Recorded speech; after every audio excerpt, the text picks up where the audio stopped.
Assalamualaikum warahmatullahi wabarakatuh dan salam sejahtera kepada semua penonton channel Studio and Exploration dalam rancangan Eksplorasi Misteri Mistik. Saya Nazri Saleh, hos anda. Hari ini saya bawakan anda kepada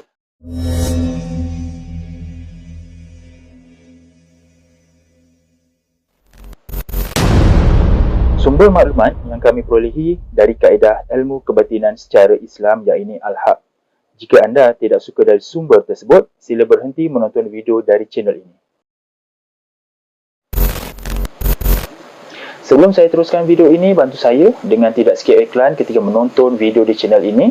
Subscribe channel ini kepada yang belum subscribe dan share video ini, semoga ramai yang akan dapat manfaat, dan pastikan anda menonton video ini sampai habis supaya anda faham secara menyeluruh berkenaan sejarah yang ingin disampaikan. Adnan bin Saidi lahir pada 1915 dan meninggal pada 14 Februari 1942. Beliau dikenali sebagai Lieutenant Adnan, merupakan seorang anggota tentera dan askar Tanah Melayu dari Brigade Infanteri 1 yang bertempur dengan Jepun dalam pertempuran di Singapura. Beliau dianggap oleh rakyat Singapura dan rakyat Malaysia hari ini sebagai wira untuk tindakannya dalam pertempuran Bukit Candu untuk Pasir Panjang. Nama beliau juga diabadikan pada kenderaan perisai tempur.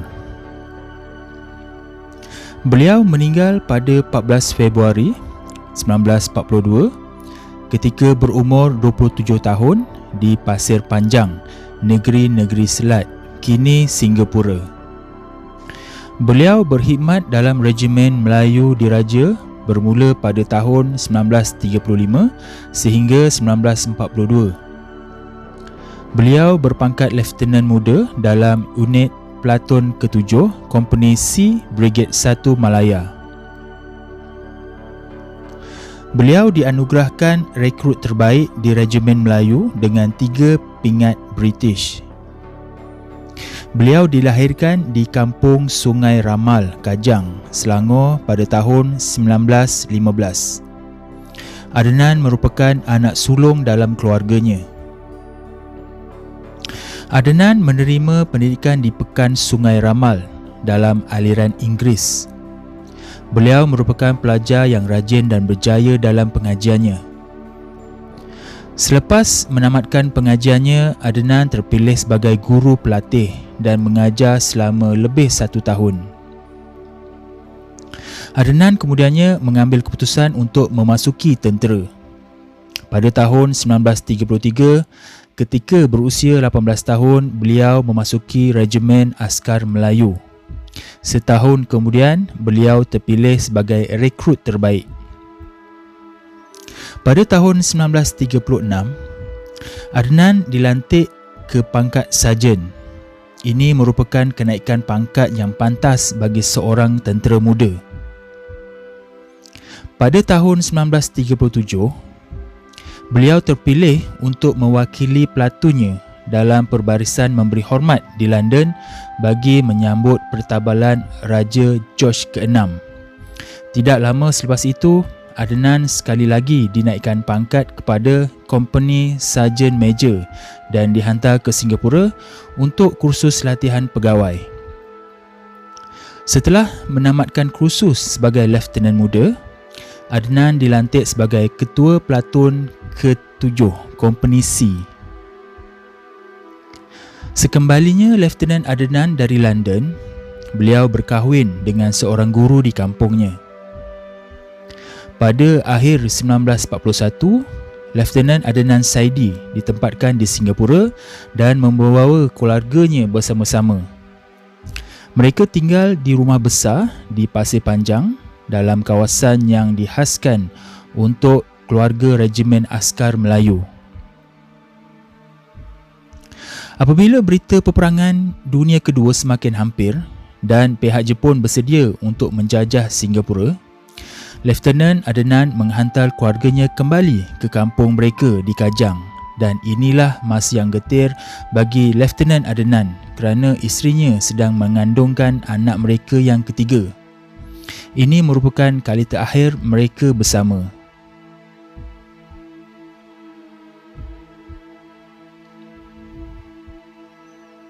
Pendaratan Jepun di Tanah Melayu dan tindakan pantas tentera Jepun memaksa tentera British berundur ke Singapura.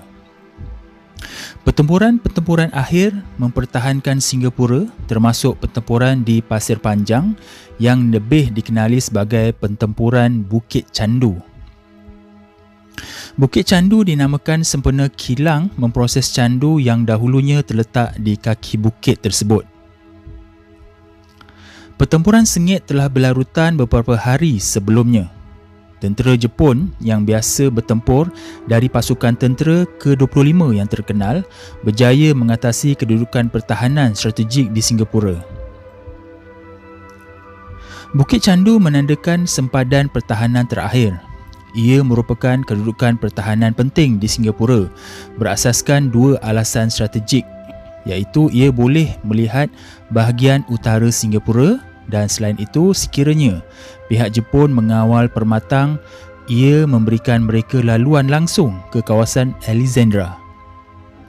Kawasan Alexandra merupakan tapak depoh bekalan peluru dan bekalan utama, hospital tentera dan kemudahan utama tentera British. Dengan itu, permatang tersebut perlu dipertahankan bersungguh-sungguh. Pertahanan permatang itu telah ditugaskan kepada Kompeni C. Kompeni C merupakan sebahagian satu pasukan kecil Batalion Pertama Regimen Askar Melayu. Batalion 1 Melayu dan Batalion 2 Melayu bersama dengan Batalion kedua Loyal Regiment Tentera British dipusatkan menjadi Brigade Infanteri Pertama Malaya, 1st Malaya Brigade. Pada 13 Februari 1942, tentera Imperial Jepun yang handal di bawah pemerintahan Lieutenant General Renya Mutaguchi menumpukan perhatian mereka kepada pesisiran Selat Singapura, iaitu Permatang Pasir Panjang. Pada pagi tersebut, permatang tersebut dibedil bertalu-talu dengan sokongan udara, mortar dan bedilan meriam. Kompeni C dan Lieutenant Adnan Saidi ketika itu telah ditempatkan di perkampungan Pasir Panjang telah memberikan tentangan hebat. Akhirnya tentera Jepun terpaksa berundur disebabkan tentangan sengit daripada Kompeni C. Adnan dan orang-orangnya telah membina benteng pertahanan regimen di kawasan tanah tinggi yang dikenali sebagai Gap. Walaupun mempunyai bilangan anggota yang lebih ramai, pasukan Jepun di bawah Major Kimura gagal menembusi barisan pertahanan di Gap. Pada tengah malam 14 Februari 1942, Kompeni C menerima perintah untuk bergerak ke tapak pertahanan baru, iaitu di Bukit Candu. Lebih ramai askar tambahan ditempatkan ke pasukan di bawah pimpinan Adnan, menjadikan jumlah keseluruhannya 42 kesemuanya. Selepas meninjau persekitaran dengan cermat, Lieutenant Adnan Saidi memerintah orang-orangnya untuk memperkukuhkan benteng pertahanan mereka dengan beg pasir. Kawasan bukit tersebut dikelilingi dengan benteng beg pasir. Pada awal petang 14 Februari, pihak Jepun melancarkan serangan berhelah. Pihak Jepun menyamar menjadi pasukan tentera Punjabi. Ketika Lieutenant Adnan memantau kontijen tentera Punjabi dari tentera British Indian Army yang sedang mara itu, penglihatannya yang tajam dan kecergasan fikirannya membolehkan Lieutenant Adnan perasan sesuatu tidak kena apabila menyedari tentera Punjabi yang mara itu bergerak dalam kumpulan berempat dan bukannya bertiga seperti tentera British. Menyedari helah tersebut, Lieutenant Adnan dan anak buahnya melepaskan tembakan dan berjaya membunuh sekitar 20 orang musuh pada jarak dekat. Dengan itu memaksa tentera Jepun berundur. 2 jam kemudian, tentera Jepun telah melancarkan serangan besar-besaran dalam bilangan yang besar. Serangan tersebut menumpaskan Lieutenant Adnan dan tenteranya. Dengan bilangan yang jauh lebih kecil dan kekurangan peluru, Regimen Melayu bertempur dalam pertempuran hingga titisan darah yang terakhir. Walaupun Lieutenant Adnan terkorban, Namun lebih daripada 800 askar Jepun yang telah dibunuh oleh Lieutenant Adenan dan regimennya.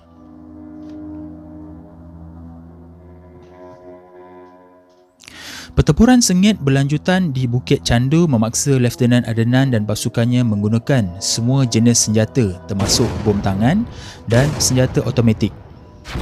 Lieutenant Adenan sendiri mengendalikan senjata machine gun jenis Lewis gun.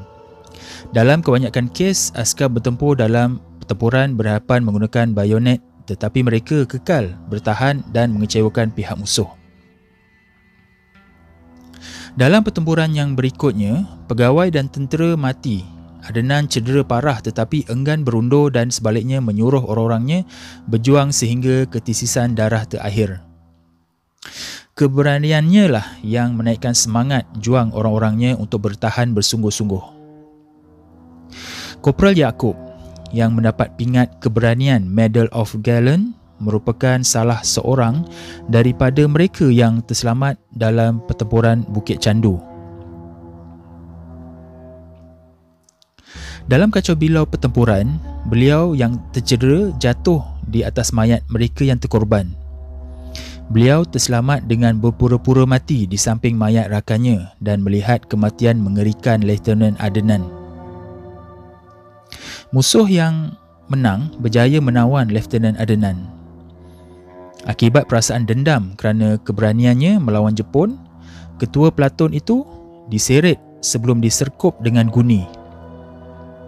Tentera Jepun kemudiannya telah menggantungkan kakinya pada pokok ceri kerana meradang akibat kehilangan ramai rakan. Tentera Jepun kemudiannya telah menikamnya dengan bayonet berkali-kali. Dalam kejadian lain disebut lehernya telah dikelar. Kejadian ini dilihat oleh Korporal Yaakob selepas pertempuran pihak Jepun. Selepas pertempuran, pihak Jepun melarang sesiapa pun menurunkan mayatnya untuk dikebumikan. Dan tiada seorang pun yang berani. Keberanian Lieutenant Adenan Saidi bersama kontingen 42 orang anggota askar Melayu yang telah bertempur bermati-matian untuk mempertahankan Permatang Pasir Panjang merupakan satu episod yang kini kekal dalam lipatan sejarah.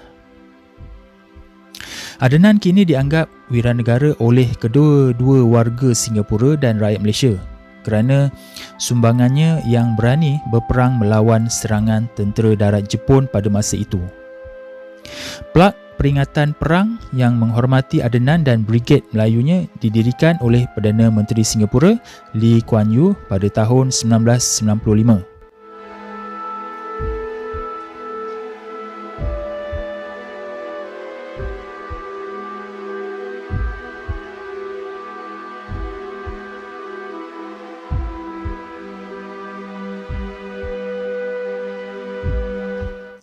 Berdasarkan sumber batin, kisah Lieutenant Adenan adalah kisah yang benar, terutama apa yang diceritakan oleh Korporal Yaakob. Begitulah kejadian sebenar dan cara kematian Lieutenant Adenan dan lokasi kematiannya. Tapi persoalannya, apa yang terjadi kepada jasad Lieutenant Adenan? Di manakah jasadnya disemadikan? Saya pun baru tahu bahawa Lieutenant Adenan tiada kuburnya. Hanya yang tinggal namanya saja tercatat dalam lipatan sejarah negara.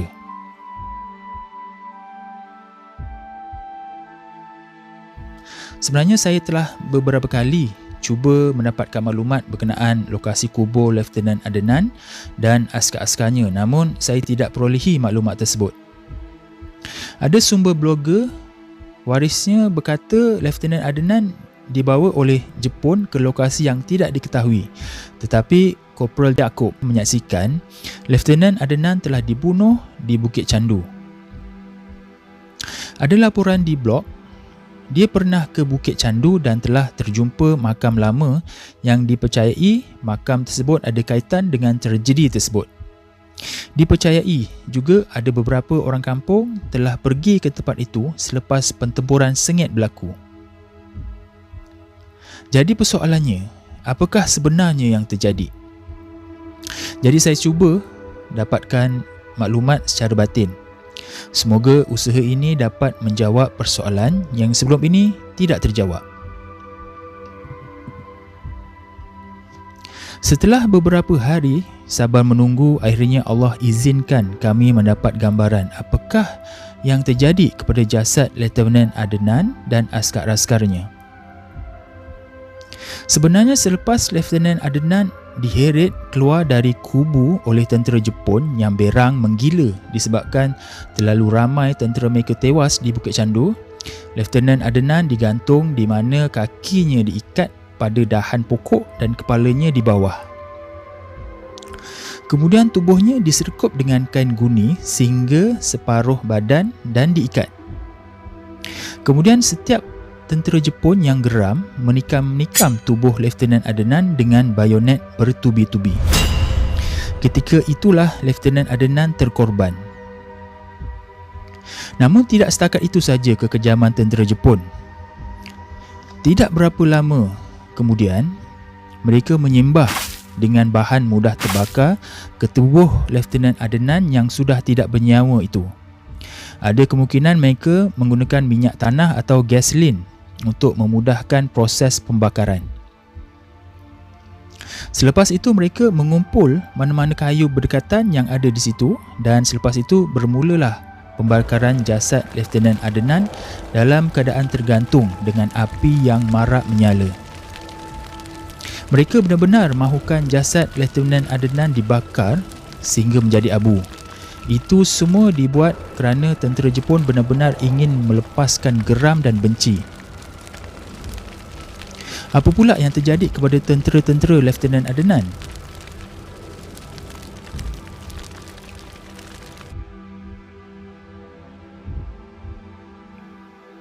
Selepas pertempuran yang dahsyat tersebut, jasad tentera-tentera Lieutenant Adnan dibiarkan bergelimpangan di situ. Setelah keadaan reda di kawasan tersebut dan tiada kelibat tentera Jepun di kawasan itu, 3 hari kemudian orang-orang kampung berdekatan cuba melihat keadaan di kawasan tersebut. Mereka terkejut dengan mayat tentera Melayu bergelimpangan dibiarkan begitu saja. Disebabkan atas rasa tanggungjawab dan untuk elak berbau busuk, orang-orang kampung bersepakat untuk dikebumikan jasad tentera Melayu tersebut secara bersembunyi ke dalam satu liang lahat yang besar di sekitar Bukit Candu itu. Mereka uruskan jenazah tentera tersebut pada waktu malam supaya tidak dapat dikesan oleh tentera Jepun. Mungkin ada pendapat lain berkenaan cara kematian Lieutenant Adnan. Saya hormati pendapat tersebut, namun apa yang saya perolehi itulah yang Allah berikan petunjuk dan itulah yang saya kongsikan dengan ikhlas dan jujur. Tiada niat saya untuk menyinggung atau menyakiti hati mana-mana pihak sama ada yang hidup atau yang telah meninggal dunia. Semoga sejarah ini menjadi inspirasi dan pembakar semangat kepada anak-anak muda kini dan akan datang dalam perjuangan untuk bangsa, agama dan negara. Al-Fatihah. Jadi itu saja video untuk kali ini, diharap dapat memberikan sedikit pendedahan kepada generasi kini dan akan datang, juga memberikan sedikit maklumat kepada pengkaji dan peminat sejarah supaya dapat merungkaikan lagi sejarah ini. Jangan lupa sertai ahli member channel Eksplorasi Misteri Mistik ini dengan klik pada butang join di bawah video ini atau klik link pada ruangan description. Terdapat 4 pilihan peringkat package yang disediakan. Untuk penerangan lanjut, sila klik join sekarang dan anda akan dibawa kepada video penerangan berkenaan package-package tersebut. Jadi sampai di sini saja video untuk kali ini dan jumpa kita di episod akan datang yang lebih menarik insya-Allah. Assalamualaikum.